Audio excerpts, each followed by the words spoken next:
every time you work into the back loop only, you are deliberately leaving a loop unworked on the front face of your fabric.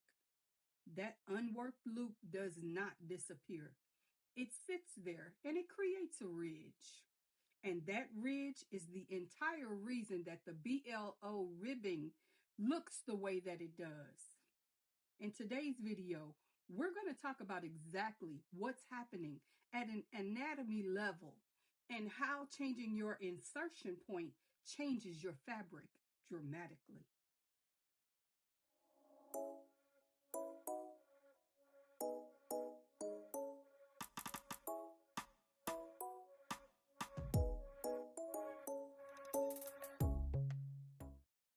Hey there, bestie. I'm Michelle of YesMichelle Crochets. And as your crochet bestie, I am here to help you build a fiber arts foundation that actually makes sense. This is the Cozy Encyclopedia, episode 16. Welcome to tier 2 of the Cozy Encyclopedia. We have the full foundation for stitches right up under our belts. Now we're starting to look at what happens when you change the insertion point on your hook. First up, the back loop only. Let's take a look at it a little bit closer. Back loop only, abbreviated BLO, is an insertion point modifier. It does not change which stitch you are making. It changes where that stitch hook and your hook enter. Instead of inserting under both loops of the V at the top of the stitch, you're inserting under the back loop only, the loop furthest from you as you look down at your work. BLO is used to create texture, to add a ridge line in your fabric, and it creates a distinction in rounds for amigurumi and shaped pieces. This is one of the most versatile modifiers in the craft and one of the most underexplained in terms of why it works. Every stitch you've made so far has a V on the top, 2 loops sitting side by side. The loop closest to you is the front loop. The loop furthest from you is the back loop. Standard insertion goes under both loops simultaneously. That is what makes this stitch invisible, and in the finished fabric, it looks pristine. Both loops are captured, the top edge lies flat. When you insert under the back loop only, the front loop stays free. It doesn't get pulled into the stitch. It sits there on the surface of the fabric, facing you, because it's now unworked and slightly stretched by the tension to create that stitch in the back loop. It forms a horizontal bar, a ridge as it were, across the face of your work. That ridge is not a side effect of the BLO. It's the point of the BLO. The unworked front loop creates visible texture. In ribbing, alternating the rows of the BLO on opposite sides of the fabric create parallel ridges that mimic the appearance of knitted ribbing, and it gives the fabric its characteristic stretch. In patterns, back loop only is written as BLO. Sometimes it's written as TBL, through back loop. You may also see it written out fully as work in the back loop only. All of these mean the same thing. Insert under the back loop, leaving the front loop unworked. When a pattern specifies BLO for an entire section, a hat brim, a cuff, a bag body, it wants that ridge texture throughout. When a pattern specifies BLO for a single round or a row, it's creating a fold line or a defined edge. Some patterns use BLO specifically in amigurumi to mark the transition between the body and the color change of a round, making the join less visible. In that context, BLO is a structural choice, not a texture choice. Some patterns use BLO specifically in amigurumi to mark the transition between the body and the color change of a round, making the join less visible. In that context, BLO is a structural choice, not a texture choice.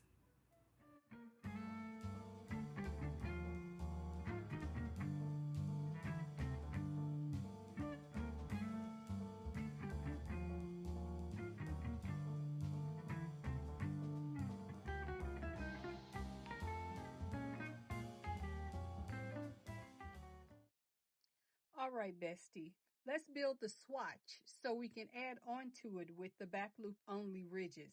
First things first, we need a chain of 15.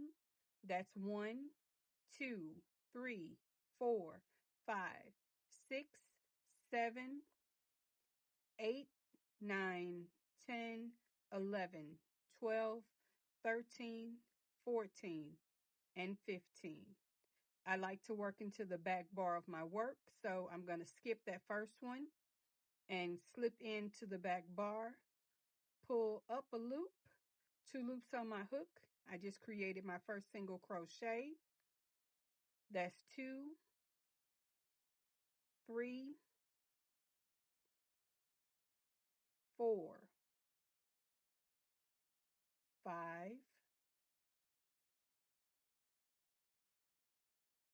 6, 7, 8, 9,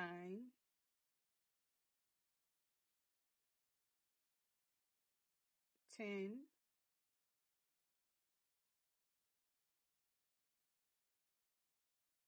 11, 12,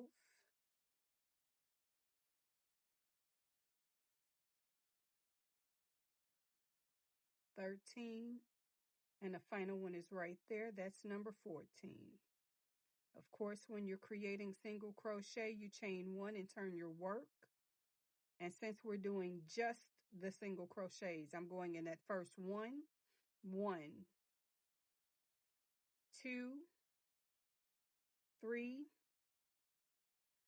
4, 5, 6, 7, 8, 9, 10, 11, 12, 13, and 14. Let's do that a little cleaner without splitting up the yarn.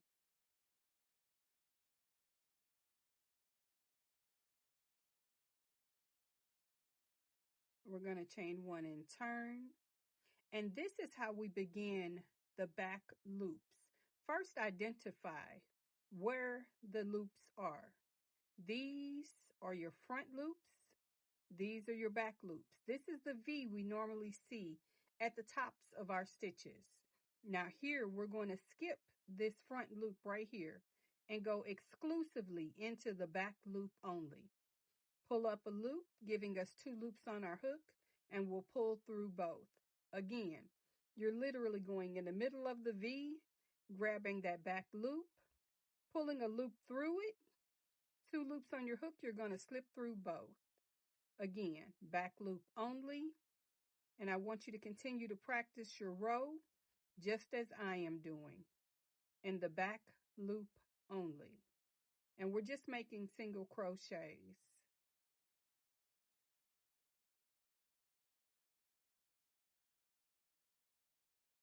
Of course, you have to make sure you're not splitting your yarn and you're not grabbing that front loop, exclusively looking for the back loop only.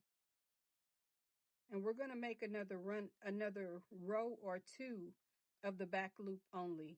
But for the sake of time and editing, after I finish this row, I am going to speed this up so that we can view everything in its full anatomy. This, by the way, is what one single row in the back loop only looks like. You've got a little lip or a bar that lays right there in front of your single crochets. Now, I'm going to edit this ever so slightly, add another row of back loop only, and that way you can see what the fabrics are going to look like if you're doing ribbing.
I'm going to cut off my work as soon as I see my scissors in order to let this be a little easier to look at.